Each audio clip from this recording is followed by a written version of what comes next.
Y'all, what's up? Welcome back to my channel. Appreciate you for tuning in. We're gonna knock out this episode of Growing Up Hip Hop, you guys. Growing Up Hip Hop this season is blah. Don't do this again, Growing Up Hip Hop. Next season, get Eric's ass off of here unless he plans on talking about him and Aaliyah's family. No more Eazy-E storyline, okay, Eric? Let it go. We get it. Yo, daddy, was a part of NWA and was there for the culture, but we've had enough, okay? We've had enough of the Eazy-E storyline. We need to talk about Eric and Aaliyah and family and stuff like that. Like, y'all really are basically, y'all have traded off not being, more in y'all's business for being like the little messy couple going around stirring shit up. And honestly, I don't like it because you think y'all are being slick, but you not. As viewers, we are catching on, okay? Yeah, this season Grown Up Hip Hop is just really not doing it for me, so I didn't really take too many notes for tonight. But yeah, we just gonna talk about what I can remember, and y'all drop down in the comments if I missed anything, okay? But Growing Up Hip Hop, let's go ahead and get into it.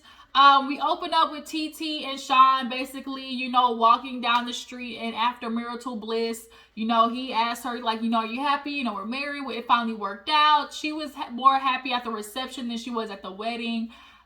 She's like, with Lath crying and everything. She was like, it just took me a minute, like, to just let go of things and just let it ride out. I think she wasn't going to be happy with the ceremony, period, because they was in that ugly ass red tent.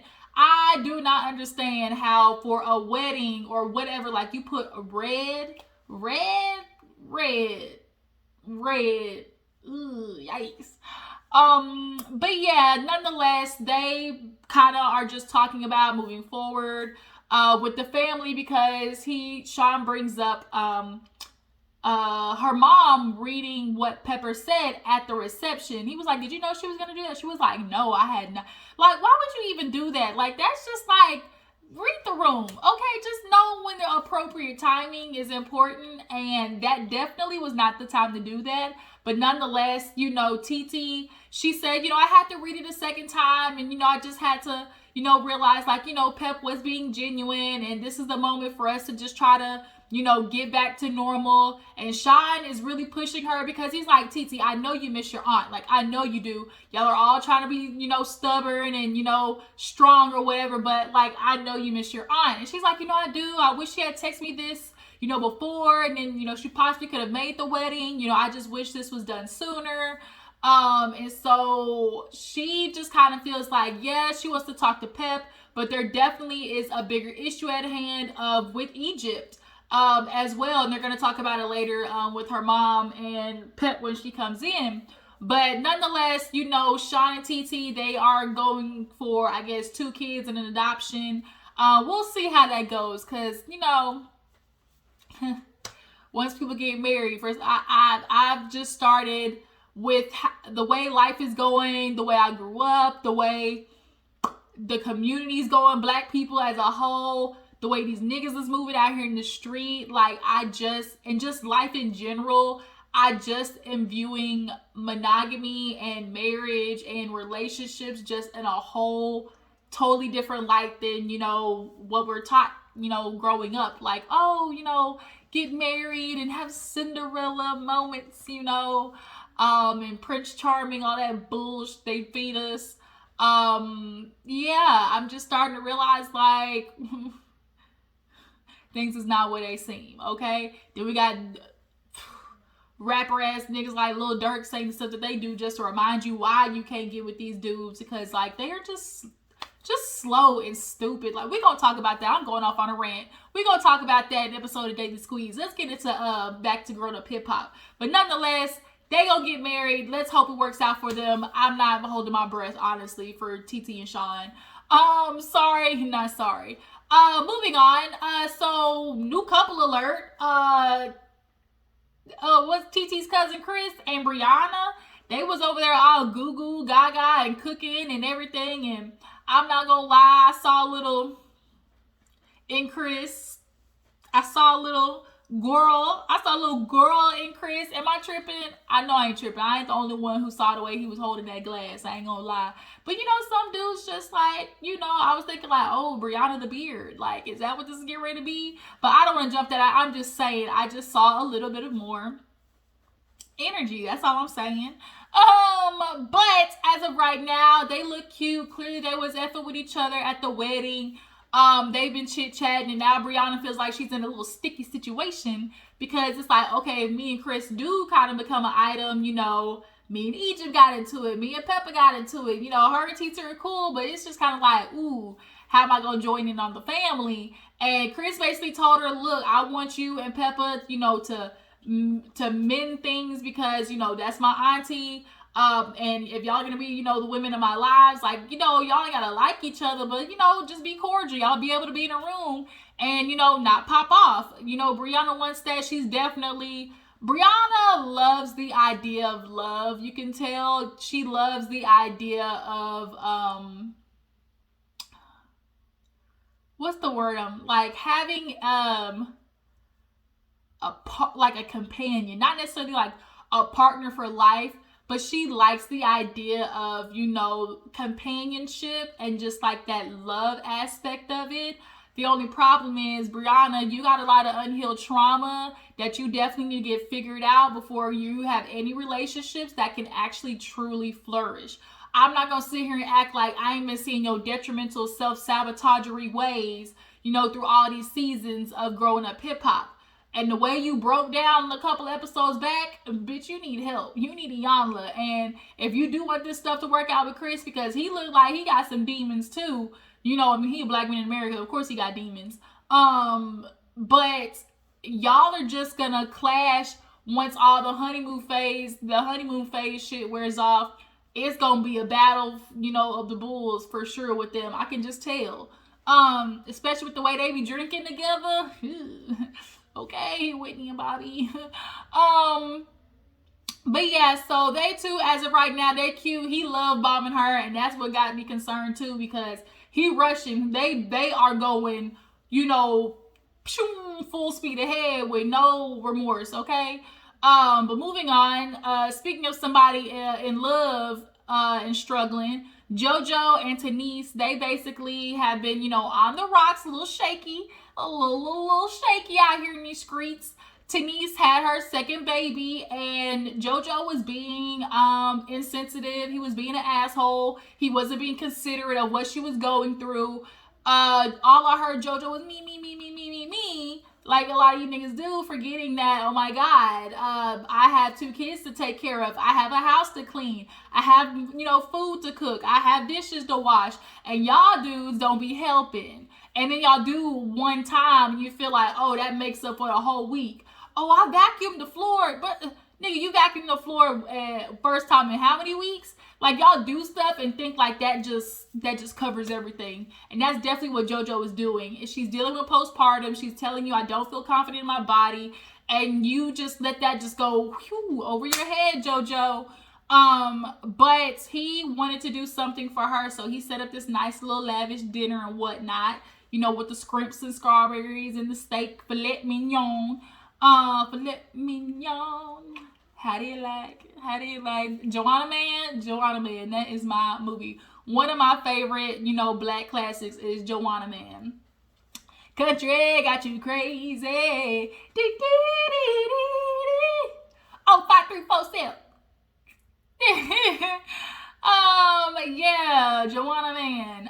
But yeah, so nonetheless, they are, you know, just talking about the relationship and, you know, what their struggles are. And Tanice, you know, she apologized to JoJo and was like, oh, you know, I wasn't, you know, being the best wife. And, you know, maybe I just wasn't being honest with myself and with you, you know, what I was going through. You could tell something was off with me and I just, you know, wasn't being, you know, upfront and I just wasn't being real with myself. You could tell she still didn't want to say the words out loud. Like, she didn't want to say postpartum depression. Like, and so she definitely is struggling with that. You can tell, of course, the weight gain and, you know, him being in the industry and everything like that. You know, JoJo does his best to reassure her and just be like, you know what, I love you. I'm going to support you. when you feel this way, I need to do better in, acknowledging that. Because, I didn't like the fact that we were going through this rough spot, and, for a second, it looked like we was going to make it. But, they are willing to put in the work. And JoJo, I'm going to give you this fair warning. Because you did this little dinner does not mean you off the hook.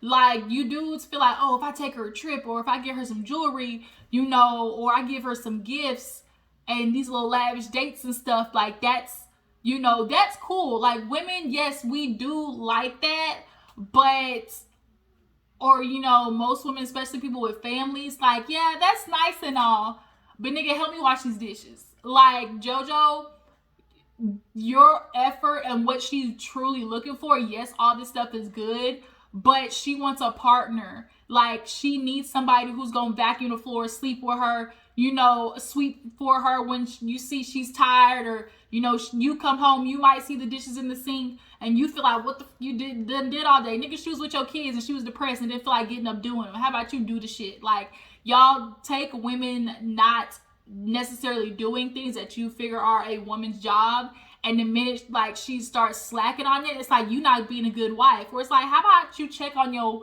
wife to see why she doesn't have the energy to do them, or why she's sleeping with you. Like, for a lot of women, for us, like, it's mental. Like, that's what it is. And so mentally she can't hop on the dick and do a full split or slob on the knob if she's sitting here thinking about 600 different things, and then you're not really showing any appreciation for it. So JoJo, I could, good for you doing the date and all, but what I know Tanice is looking for is more help around that house and allowing her to get out the fucking house.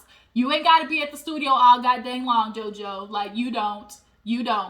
Okay, so bring your ass on back to the crib and allow Tanice to go back to work and get a piece of herself. Find Tanice again. So what else?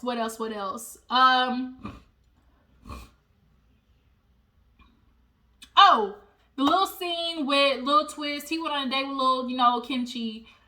She and him, he said he in love. Whatever, Lil Twist. I love you, bro. I like your energy. You're super funny, but you just real typical. You niggas, y'all really love getting these, ambiguous women, these foreigners, and just making a life with them. And at first I used to be upset, and I used to be like, gosh darn it, another one taking a black man. Then I started realizing, bitch, you can have them. Girl, you gonna be over there struggling boots, drinking a whole bottle of wine, rubbing your edges off in about T-minus 10 minutes, okay? So moving on, speaking of another girl rubbing her edges out because of a nigga, Aaliyah and Eric take their kids to the little baseball park, little baseball batting cages, and they basically just get to start talking about him wanting to do like an appreciation party or just a celebration of life for his dad because of the documentary that was coming out, and it kind of, I guess, left a bad taste in people's mouths. So he wants to just kind of like basically do damage control. It honestly kind of seems like, like I said earlier, enough with the Easy storyline. Like, enough. We've had it. We get it. We understand. Nobody's trying to depict your dad in a certain way. We all understand what he did, what he contributed. Nobody's looking at Eazy-E and thinking, oh, that nigga died from AIDS. Like, that's not their first mindset. Their first mindset is like, okay, his contribution to hip hop with NWA. Like, we think more of that than it is of like all of the, things that y'all feel like are swooning over his death. So he wants to invite everybody, but of course Aaliyah's like, but everybody got issues. Like, we got TT mad at Egypt, mad at Briana. It's just like, then we got Sequoia and Cree. Still don't fucks with Cree. Her and Savannah, that was wild. Eric was like, damn, I didn't even think that far, but I mean, I feel like they're grown enough to act right, and we would think so, right? Aaliyah, girl, once again, you and Eric, like, y'all made way too much money for you to keep dressing like this, okay? I'm gonna need you to put just a little bit more effort, okay, Aaliyah? Thank you. Next case. TT, her mom, are down, still in Florida, and they're talking about Pep sending the text message, and her mom, I actually like the shaved head on her mom. Like, I think it's, I don't know, it just gives me like warrior woman, like just gives me real Wakanda forever. Like, I don't know, I just like it. But, you know, Teechee's telling her just kind of like, you know, things with Pep, like, I have an issue because, Mom, you're not really checking her when it comes to me. And Pep's not really checking her daughter Egypt. Like, I feel like, you know, I can get things done with Pep, but like nobody's checking Egypt and what she did wrong. She's like, yeah, I've said some things about Sam, but like, where is Egypt's accountability? And that is a huge thing. Egypt honestly has never yet to say, you know what, I shouldn't have said that. Or, you know what, maybe I could have went about that better. Even though TT has like not really addressed a whole bunch of stuff with Egypt about everything, we have heard TT say on a few occasions, like, you know, maybe I should have left it alone. You know, it maybe wasn't the best thing that I said this about Sam. Like, we've never heard Egypt sit there and be like, you know what, maybe I shouldn't have thought the worst of my cousin sleeping with my boyfriend or trying to be nude in front of my nigga. Like, or maybe I shouldn't have sat there and told the whole world that my cousin's, you know, potential husband was out here slinging around community dick. Like, Egypt, come on now. What you and your mama did the last season with bringing the crackhead sister on and having her basically spread, you know, Shawn's business all up in the streets and stuff like that, y'all was foul. Y'all was foul. Period, point blank, end of story. Control, alt, delete, backspace, backspace, backspace. Y'all was foul as, okay? So, Pepa, speaking of the devil, when she was, Titi was like, oh, like, damn. So, Pepa comes down and she basically explains the text message of just like, after talking with Tyran and everybody constantly bringing it up, she's like, I felt like I needed to text you and just let you know, like, this is where I feel like, you know, I stand and things like that. And they're getting kind of mixed up because she's like, well, you sent me a message talking about have a nice life, and Titi's like, I didn't know about no message. And then, so Peppa's looking at her sister Maureen like, girl, are you stirring the pot behind the scenes? And she's like, no, like, I only sent that because of what you guys said. So we have the issue at hand where it all started, which was, you know, Egypt feeling like Titi was in the business. But then we also have the outside stuff of like, okay, what Maureen is saying, what she's sending to Egypt, what she's saying to Pepa, you know, what Peppa's saying to Titi, you know, like all of these things are what keeps making everything so discombobulated and figuring out like where we truly have an issue at. And for Titi, I think a lot of it had to do like what she said, like, Pepa, you not checking Egypt. My mom's never not defending me. And if she has defended me, like she said, it's been on principle and moral and something I know is right. Pepa said, you know, I do have I struggle with, you know, allowing Egypt to grow up and holding her accountable and maybe enabling her because I feel bad about not being, you know, in her life. And Pepa, that's not the way it works. Like, let's be real. Really? Y'all really thought TT was trying to get on Sam? I'm still not over that part. Like, y'all really thought TT was trying to get on Sam?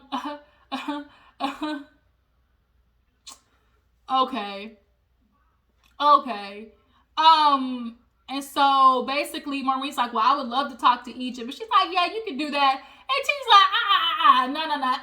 She pulled that, Pepa, that's your job. Like, don't be trying to pass it on to my mama. You need to check your daughter. And that's really what Pepa low-key was about to do.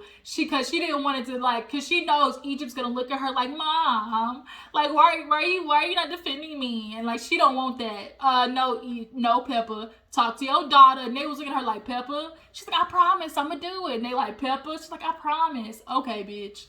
But we gonna see. But as of right now, they basically cheers and decided, you know, they gonna move on. So, party. So, it's the day of the mom's birthday. Everybody's like on Zoom. They got Egypt on Zoom. She couldn't be there because she wasn't vaccinated. Okay, it's still the panorama. And every time TT sees Egypt on screen, she literally does the... Like, the energy just like... I really feel like TT knows, like, she is not going to get that much from them in regards to pinpointing, hey, you did this, I want you to own up to A, B, and C. I think she knows I'm only gonna get an apology out of one out of the three things, so let's just let it be. But still deep down, she's still feeling some type of way. I just feel like she just decided, you know what, sweep it under the rug, because I'm not gonna win either way. But everybody's there, and Chris ends up showing up outside with Briana, and TT was like,